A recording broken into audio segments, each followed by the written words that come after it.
जय हिंद साथियों, आशा करता हूँ आप सभी बहुत ही मस्त और ज़बरदस्त होंगे, अपने अपने तैयारी में व्यस्त होंगे। तो दोस्तों, जैसा कि आप लोग जानते हैं कि बिहार सचिवालय सहायक का एग्ज़ाम डेट घोषित हो गया। वहीं बात करते हैं SSCGD का भी एग्ज़ाम डेट घोषित हो गया है।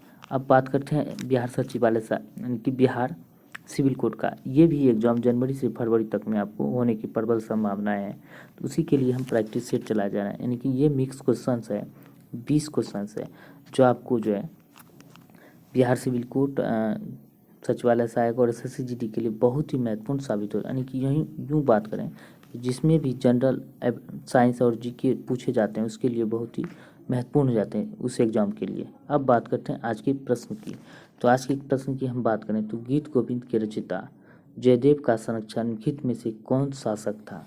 गीत गोविंद के रचयिता जो है जयदेव का संरक्षण कौन सा शासक था, तो बात करते हैं किसका, लक्ष्मण सेन था। लक्ष्मण सेन जो था यानी कि गीत गोविंद के रचयिता जयदेव जो था लक्ष्मण सेन का दरबारी कवि था। और ये लक्ष्मण सेन की बात करें तो बंगाल का शासक था, याद रखना है। और बंगाल कौन है, बंगाल का शासक था। अब वही बात करते हैं नेक्स्ट क्वेश्चन की। तो नेक्स्ट क्वेश्चन की हम बात करें तो शाहजी ने किससे पूना की जागीर प्राप्त की थी। शाहजी ने किससे पूना की जागीर प्राप्त की थी, तो आदिल शाह से पूना की जागीर प्राप्त की थी शाहजी ने। अब वही बात करते हैं मुगलों से। तो मुगलों की हम बात करें तो मुगल वंश की स्थापना 1526 में हुआ था। किसके द्वारा, बाबर के द्वारा किया गया था। अब वही बात करते हैं पुर्तगाली की। तो पुर्तगाली जो है भारत आने वाला प्रथम यूरोपीय यात्री था, यानी कि प्रथम यूरोपीय यात्री कभी कभी पूछ ले जाता है भारत आने वाला कौन था, तो वास्को डी गामा था। व्यापार के लिए प्रथम यूरोपीय जो था पुर्तगाली ही था, भारत में आया हुआ था। वही बात करते हैं अब अगले क्वेश्चन की।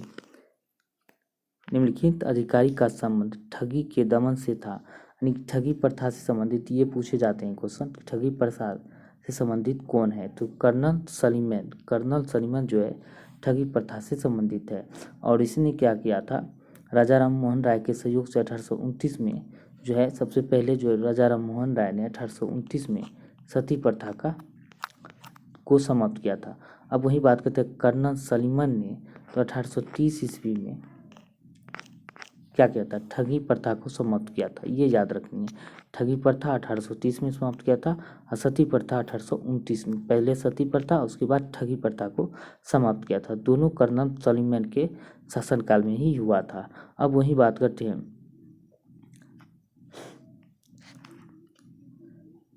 लॉर्ड ऑकलैंड की। तो लॉर्ड ऑकलैंड की हम बात करें तो इन्होंने क्या किया करा था, बंगाल में यानी कि GT रोड जो शेर शाह के सूरी ने बनवाया था उसका मरम्मत जो था लॉर्ड ऑकलैंड ने ही करवाया था। और इसी के समय जो है रविवार के दिन एक दिन की छुट्टी का शुरुआत हुआ था। ये याद रखना है आपको, बहुत ही मोस्ट इम्पोर्टेंट हो जाते हैं। कब, 1843 ईस्वी में करा गया था। अब वही बात करते हैं नेक्स्ट क्वेश्चन की। तो नेक्स्ट क्वेश्चन की हम बात करें कि भारत का कृत्रिम बंदरगाह कौन सा है। तो भारत का कृत्रिम बंदरगाह की हम बात करें तो ये चेन्नई या मद्रास बंदरगाह भारत का कृत्रिम बंदरगाह है। अब वही बात करते हैं कि भारत में अभी वर्तमान में बात करें तो बंदरगाह की संख्या कितनी है, तो बंदरगाह की हम बात करें तो कुल 13 बड़े बंदरगाह है। कितने, 13। तो वही बात करते हैं अगर कभी कभी ये क्वेश्चन पूछे जाते हैं कि बड़े बंदरगाह किसके नियंत्रण में होता है, तो केंद्र सरकार के नियंत्रण में बड़े बंदरगाह होते हैं। वहीं छोटे बंदरगाह की बात करें तो राज्य सरकार के नियंत्रण में होते हैं। अब वही बात करते हैं कृत्रिम बंदरगाह कौन कौन से हैं। तो कृत्रिम बंदरगाह की हम बात करें तो एक चेन्नई में 2 है, एक चेन्नई खुद है, उसके बाद बात करते हैं एन्नोर है, एन्नोर भी ये कृत्रिम बंदरगाह। और एक कृत्रिम बंदरगाह कौन सा है, तो नन्हा सेवा जिसको जवाहरलाल नेहरू बंदरगाह कहते हैं, ये भी कृत्रिम बंदरगाह। ये याद रखना, नन्हा सेवा बंदरगाह, 3 कृत्रिम बंदरगाह हो जाते हैं, ये आपको याद रखनी है। वहीं बात करते हैं निम्नलिखित में से कौन सा प्रस्ताव संघीय बजट से संबंधित है। संघीय बजट से कौन सा प्रस्ताव संबंधित है, ये कटौती प्रस्ताव जो है ये संघीय बजट से संबंधित है, ये याद रखनी है आपको। वहीं बात करते हैं निंदा प्रस्ताव की। निंदा प्रस्ताव क्या होता है, सरकार की दोषपूर्ण नीति के सुधार के लिए लाया जाता है, यानी कि सरकार में जो भी दोष होता है उसके उसमें सुधार लाने के लिए निंदा प्रस्ताव लाया जाता है। अब वहीं बात करते हैं स्थगन प्रस्ताव। तो स्थगन प्रस्ताव क्या होता है? तो इसका उद्देश्य यह होता है कि वर्तमान अर्थात तत्कालीन संसदीय प्रक्रिया को रोककर अविलंबे यानी कि बिना देरी किए लोक महत्व के मुद्दों पर चर्चा किया जाए। यानी कि बिना देरी के लोगों के जनहित में जो चर्चा होता है उसको किया जाए। अब वही बात करते हैं नेक्स्ट क्वेश्चन की। भारतीय संविधान में राज्य के नीति निर्देशक सिद्धांत किस देश के संविधान से लिया गया है? तो ये किस देश के संविधान से लिया गया है? तो आयरलैंड से लिया गया है। और तो बात करते हैं मौलिक अधिकार अमेरिका से लिया गया है। और संघीय शासन व्यवस्था की हम बात करें तो कनाडा से लिया गया है। अब बात करते हैं कि ब्रिटेन से क्या लिया गया है? तो ब्रिटेन से बात करते हैं विधि द्वारा स्थापित प्रक्रिया जो है जापान से लिया गया है। ऑस्ट्रेलिया से जो बात करें समवर्ती सूची लिया गया है। विधि का शासन बात करें तो विधि अगर पूछे विधि का शासन तो ब्रिटेन से लिया गया। अगर पूछे वही विधि द्वारा प्रस्तावित प्रक्रिया कहाँ से लिया गया है तो जापान से लिया गया है। ये याद रखनी है, ये थोड़ा सा अंतर हो जाता है जो डॉट हो जाते हैं इन सारे क्वेश्चनों में। अब बात करते हैं नेक्स्ट की। अब बात करते हैं युवावस्था में नदी निम्नलिखित में से कौन सी आकृति नहीं बनाती है? अब बात करते हैं कौन सी आकृति नहीं बनाती, एस्चुरी नहीं बनाती है। युवावस्था में नदी जो है एस्चुरी नहीं बनाती है। नदियों की 3 अवस्थाएं होती है, कौन होते हैं? पहला तो युवावस्था होता ही है और दूसरा क्या होता है? पहला युवावस्था, दूसरा हम बात करें प्रौढ़ावस्था, ऐसे आपको याद रखना। तीसरा हम बात करें वृद्धावस्था। इस 3 अवस्था होते हैं। तो सबसे पहले हम बात करेंगे युवावस्था में नदी क्या करते हैं? युवावस्था में नदी जो है अपर्दन करते हैं। क्या? अपर्दन करते हैं। वही बात करते हैं प्रौढ़ावस्था में नदी परिवहन करते हैं। क्या करते हैं? परिवहन करते हैं। वृद्धावस्था में क्या होता है? निक्षेपण करता है। क्या? निक्षेपण करता है। अब वही बात करते हैं युवावस्था में, और ये एग्जाम में पूछे जाते हैं, कभी कभी बहुत पूछे जाते हैं। जो अवस्था में नदियों द्वारा बनाई गई आकृति कौन कौन से होते हैं? तो गौर्ज आकृति होता है, गौर्ज होता है, और होता है जलप्रपात होता है। ये आपको याद रखना है। तीसरा हम बात करते हैं वी आकार की घाटी। ये अक्सर ज़्यादा पूछा जाता है। जो वास्तव की वी आकार की घाटी नदियों द्वारा किस अवस्था में बनाया जाता है? तो वी आकार की घाटी नदियों द्वारा बनाया जाता है युवावस्था में। केनियन नदी हुआ, वेदिका नदी, ये सारे के सारे जो है युवावस्था में बनाए जाते हैं। अब बात करते हैं नेक्स्ट की। रुधिर के किस घटक को हमारे शरीर की रक्षक कोशिका कहा जाता है? यानी कि रक्षक कोशिका की हम बात करें तो किस घटक को कहा जाता है? श्वेत रुधिर कण को, यानी कि श्वेत रुधिर कण जिसको WBC कहते हैं। वाइट ब्लड क्या कहते हैं? वाइट ब्लड कार्पस जो कहते हैं, जो श्वेत रुधिर कण का कहते हैं। यानी कि इसको है शरीर का पुलिसमैन भी कहा जाता है। श्वेत रुधिर कण को शरीर का पुलिसमैन कहा जाता है। और ये जो है रोगरोधी क्षमता से लड़ते हैं। अगर ये आपका शरीर में कमज़ोर पड़ जाते हैं तो रोग आपके शरीर में आना शुरू हो जाता है। यानी कि रोगरोधी क्षमता से यही लड़ते हैं। कौन? WBC। इसीलिए इसे शरीर का पुलिसमैन भी कहा जाता है। अब बात करते हैं नेक्स्ट की। हमारे शरीर में धमनियों का काम क्या है? तो हमारे शरीर में जो है धमनियों का क्या कार्य है? तो हृदय से शरीर का रुधिर का वहन करना। हृदय से जो भी रुधिर होते हैं उसका वहन करना जो है धमनियों का काम होता है। और धमनियों का काम बहुत सारे होते हैं। इनकी जो हम बात करते हैं, इनकी गुहा संकरी होती है। धमनियों की बात करें तो इसका रंग लाल होता है और ये खाली होने पर चिपकती नहीं है। यानी कि ये जो है खाली होने पर चिपकती नहीं। ये सारे के सारे काम धमनियों का होता है। अब बात करते हैं नेक्स्ट की।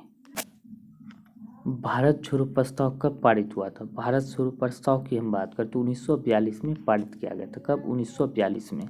अब बात करते हैं भारत छोड़ो आंदोलन 8 अगस्त 1942 में प्रारंभ हुआ था। 1942 में, ये याद रखनी है। पोस्ट इम्पोर्टेंट क्वेश्चन हो जाते हैं भारत छोड़ो आंदोलन। अब वही बात करते हैं WTA चेन्नई ओपन 2022 का WTA चेन्नई ओपन 2022 का एकल खिताब किसने जीता है? तो यह किसने जीता है? तो लिंडा फुवीटोवा ने, लिंडा फुवीटोवा के द्वारा जीता गया है। इसका आंसर बी हो जाएगा। अब बात करते हैं किस राज्य में पहली बार नागा मिर्च महोत्सव 2022 आयोजित किया गया? तो नागा मिर्च महोत्सव 2022 आयोजित कहाँ किया गया? तो नाम से ही पता चल जाता है नागा, तो नागालैंड में आयोजित किया गया है। अब बात करते हैं प्रधानमंत्री नरेंद्र मोदी ने किस राज्य में बाल्क ड्रग पार्क आधारशिला रखी है? बाल्क ड्रग पार्क की आधारशिला रखी गई है तो यह हिमाचल प्रदेश में रखी गई है। तो हिमाचल प्रदेश। अब बात करते हैं नेक्स्ट की, भारतीय पुरातत्व सर्वेक्षण ने बांधवगढ़ टाइगर रिजर्व में 26 बौद्ध गुफाओं की सूचना दी है। यह किस राज्य में है? तो किस राज्य में यह स्थित है? तो यह मध्य प्रदेश में बांधवगढ़ गुफा की सूचना जो मिली है जिसमें 26 बौद्ध गुफाएं मिली हैं, तो यह मध्य प्रदेश में स्थित है। अब वही बात करते हैं, एक विषाणु जो बैक्टीरिया को खाता है वह क्या है? जो विषाणु बैक्टीरिया को जो खाता है तो वह विषाणु क्या है? तो बैक्टीरियोफेज है, जो बैक्टीरिया को खा जाता है। अब वही बात करते हैं बैक्टीरिया यानी कि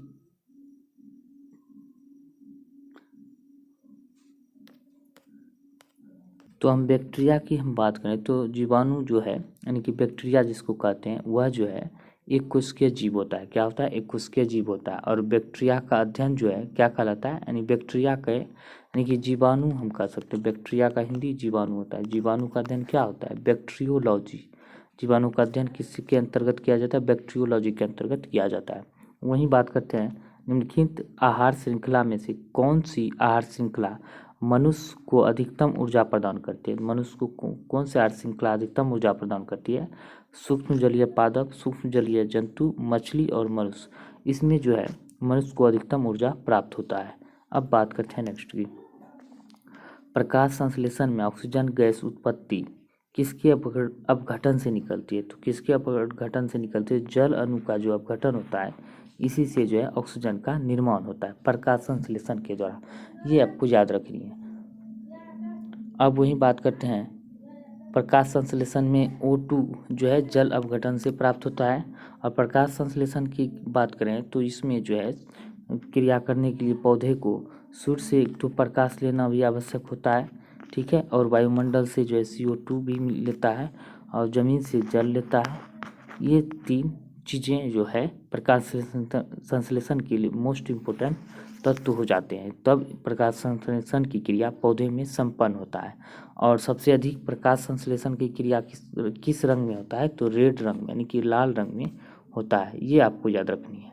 अब वहीं बात करते हैं नेक्स्ट की, विश्व में खनिज तेल का सबसे बड़ा उत्पादक देश कौन सा है?